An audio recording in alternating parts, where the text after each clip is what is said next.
Hello and welcome back to my little patch of heaven. How are you lovelies doing today? I'm doing great. I hope y'all can see behind me that I've been busy. It's been a little chaotic because the wind is atrocious out here, so I have to record inside and then I'll just make a nice little video outside with some voiceover and whatnot because it is way too windy.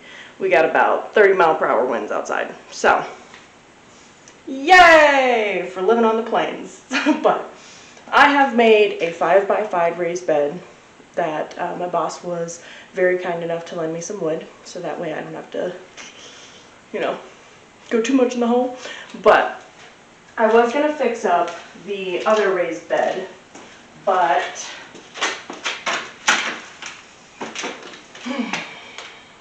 taking it to the shop and trying to tear it apart didn't quite go well.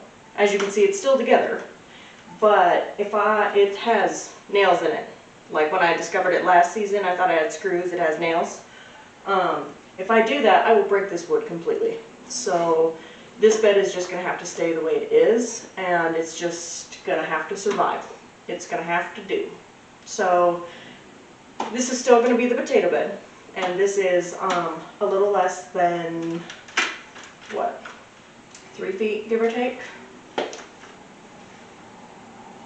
Yeah, 2.5 feet.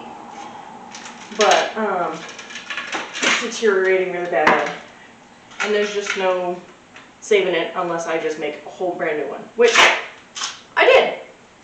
So I took some thick wood, like thick, instead of pallet wood. Some old, what are these? They're bigger than 2x4s. They were 12 feet long, and I'm pretty sure they're like 3x12s or something, with brand new blocks. So, and they are hefty, very, very hefty. So I'm going to go put these guys together in the backyard, and they're going to stay there until we get snow. It is currently January 10th, and we still don't have snow. It's cold, but we don't have any snow. So that might be a problem. It is going to be a problem unless we get completely downpoured with snow in February, which kind of hoping. But for this video, these beds are what I'm going to talk about because they are going to be sturdy, and I'm hoping they last a few seasons because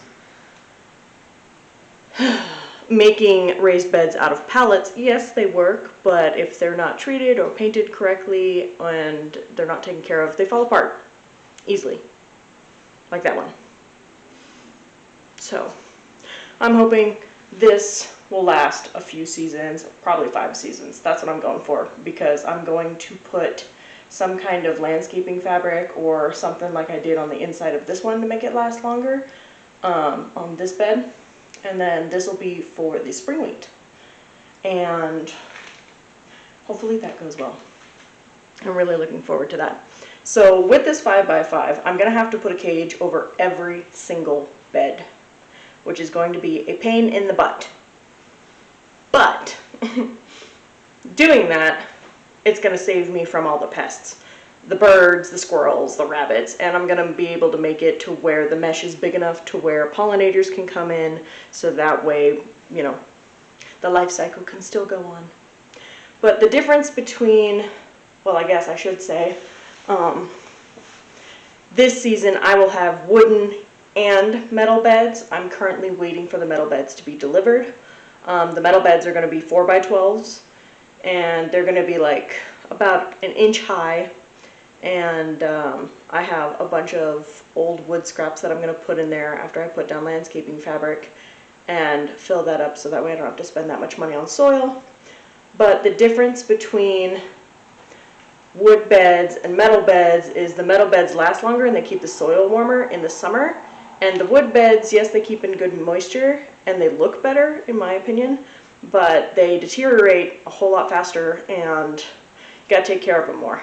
They're easier to break, but the pros of a wooden bed is you can connect whatever you want to it, like trellising or the cage, you know, the box cages that I'm going to put over the top of the gardens and all that other fun stuff. The metal beds is a kind of a pain because it's metal. Yes, you can connect to it, but then you're going to deteriorate the metal. So that's what I'm going off of with the metal and the wood, but I think the wood looks better, but the metal does help with keeping the soil warmer.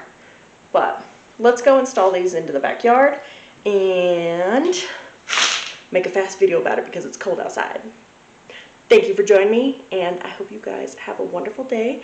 And if you're not subscribed, please subscribe, like, and leave a comment down below. And I will see you guys hopefully on the next video making metal beds. So, bye!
Well, I did not need to make it that hard, but I did.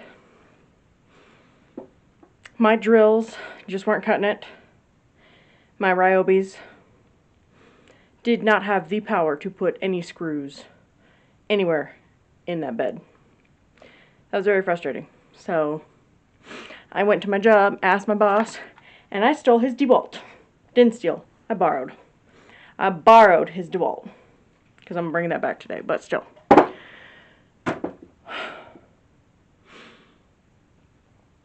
I would have DeWalt instead of Ryobi because that was crap. But the bed's made now, and it's windier than heck outside, and now it's going to stay together. So, no more Ryobi. And if I have to use it, then it's going to be used for soft stuff because it can't handle the big boy stuff. Let me know down in the comments what you think. What's your favorite drill brand? Mine is Milwaukee and DeWalt.